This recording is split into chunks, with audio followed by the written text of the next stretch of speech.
While presenting information to the U.S. Senate, scientists describe pornography as similarly addictive as crack, and pornography addiction has been identified by scientists to function nearly identically to drug addiction. A 2015 study titled Neuroscience of Internet Pornography Addiction, a Review and Update, states this. The review leads to the conclusion that internet pornography addiction fits into the addiction framework and shares similar mechanisms with substance addiction. Neuroscientists have also stated that pornography hijacks the regular functions of men's brains and has a major impact on their thoughts and lives. Unfortunately, many in the medical industrial complex and mainstream media like to claim that individuals are only addicted to pornography if they're unable to resist viewing it in situations such as at work or in public. This faulty logic completely falls through when we apply it to other forms of addiction. Are you not an alcoholic as long as you don't drink on the job? Can someone not be addicted to drugs unless they do it in public? A far better measure to verify whether someone is addicted to pornography is to see if they can abstain from it for as long as possible. If they fail to abstain for longer than a few days, they are likely addicted. Other signs of addiction include instinctively or mindlessly seeking out lewd images on social media, or telling yourself that you can quit anytime you want, you just don't want to quit right now. Someone repeating these mantras to themselves is a form of subconscious rationalization used to justify their biological addiction. When one looks at the incredibly high frequency of pornography use in the adult population, it wouldn't be unreasonable to suggest that pornography addiction is one of the most grotesquely underdiagnosed disorders in the modern world. As for pornography's other major effects, they break down into two main categories: cognitive and behavioral. These effects have some overlap, but we'll start with the cognitive. Firstly, and perhaps most importantly, frequent internet porn use has been linked to the brain being less receptive to dopamine.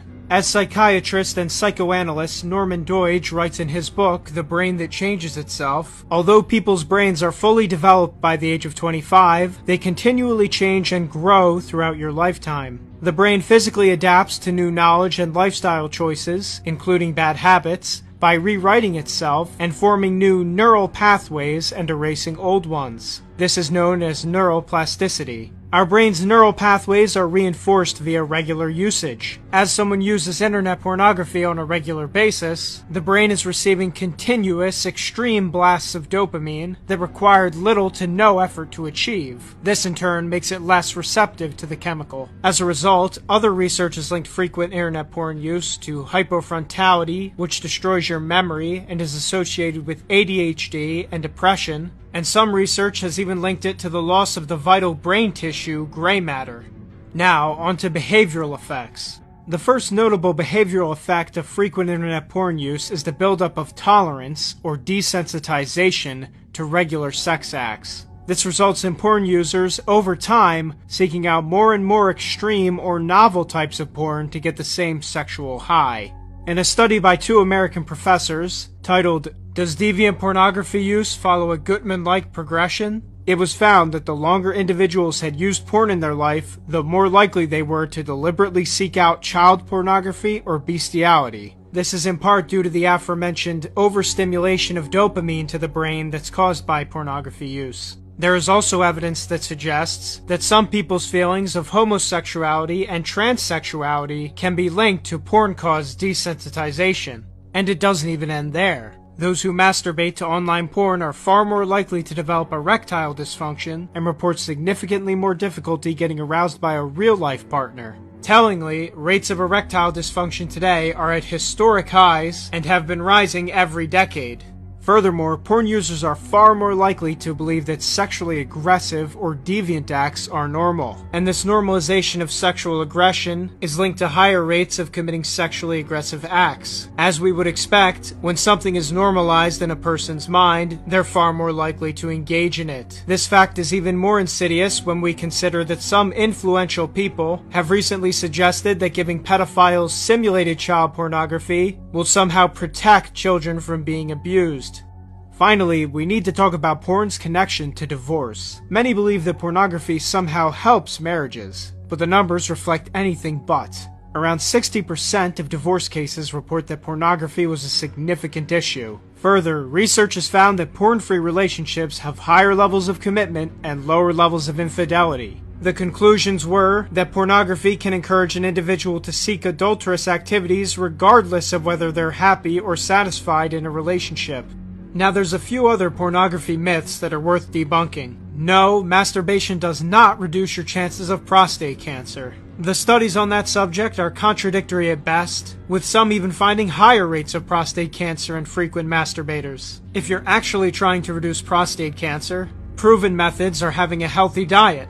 No, the availability of pornography is not why rates of crime have decreased. As was previously mentioned, pornography increases feelings of sexual aggression, not lowers them. Further, we can look at the so-called golden age of pornography to see this. During this time, between 1969 and 1984, pornography experienced unprecedented exposure and commercial success, and during that same time period, U.S. crime rates rose to extreme levels. The drop in crime rate since the 1990s has been explained by experts as a wide variety of factors that have nothing to do with pornography. And finally, it's often claimed by pro-pornography sources that pornography can reduce stress, but pornography's effect on stress is similar to that of marijuana. It may provide some relief in the short term, but its long-term chemical effects on the brain produce more stress, not less. Again, ways to actually reduce stress are things like listening to relaxing music or exercising. Now, on a lighter note, the good news for pornography users is that you can still quit. Many of the negative effects talked about in this video can be reversed if someone spends enough time abstaining from pornography. Other good habits to pick up after quitting porn are things like fixing your diet, starting to exercise every day, taking up creative hobbies, and things like that. There will be some resources in the description to help those who are truly trying to quit, including the PMO Hackbook. Quitting porn of course won't fix all of your problems, but it's an excellent improvement to make. So finally, it's time to speak about what can actually be done to stop this porn problem that's plaguing our civilization. Fortunately, there is some bipartisan agreement that pornography is a problem. The most recent Gallup poll that measured people's moral views on pornography showed a strong majority who believe it's morally impermissible. Unfortunately, with the way the United States government works, this issue is still in the hands of the Supreme Court. As long as they continue to view pornography as so-called free speech, it will be incredibly hard to pass legislation against it. Now you might be thinking that the courts have too much power, and that this undermines the will of the people and the other branches of government. And you'd be right. Judicial supremacy is one of the worst things to happen to the United States. However, regardless of this, those who know the truth about pornography should continue to raise awareness, and to make sure that as many people as possible, especially those in positions of power, know these truths and are pushed to take action. Who knows, if every Supreme Court justice saw this video, perhaps they would reconsider their view of pornography, and thus make rulings accordingly. One thing is certain though, as long as this problem continues unaddressed, our civilization will continue its downward trajectory, and the lives of hundreds of millions, potentially billions, will continue to be negatively affected by porn. Those who say that banning pornography wouldn't have much effect severely underestimate the impact that having legal penalties for pornographers and shutting down their mega platforms would have. If these things were done, you'd find that the pornography industry would dry up very quickly. The final point I would like to make is to point out how the over-sexualization of our society is not simply a result of the porn industry alone. The mainstream media, as well as academia, continue to buy into the sexual revolution's myth that sexual liberation and licentiousness are the true meaning of freedom. They continue to adamantly oppose the value of traditional sexual morality. Thus, in order for society to become healthier, these institutions as well must have their courses corrected. During the course of making this video, I was actually pleasantly surprised to see several high-profile YouTubers doing NoFap. NoFap being the common term online to refer to avoiding porn. I'm on NoFap because I wanted to end enslavement to myself. I wanted to be in complete control of every decision that I make. NoFap changed my life. I said it once and I will say it again. 1,000 days ago, I made the best choice of my life. I started NoFap. While the struggles of the present and future may be great, through hard work, perseverance, and moral courage, we can make positive change to both ourselves and our society.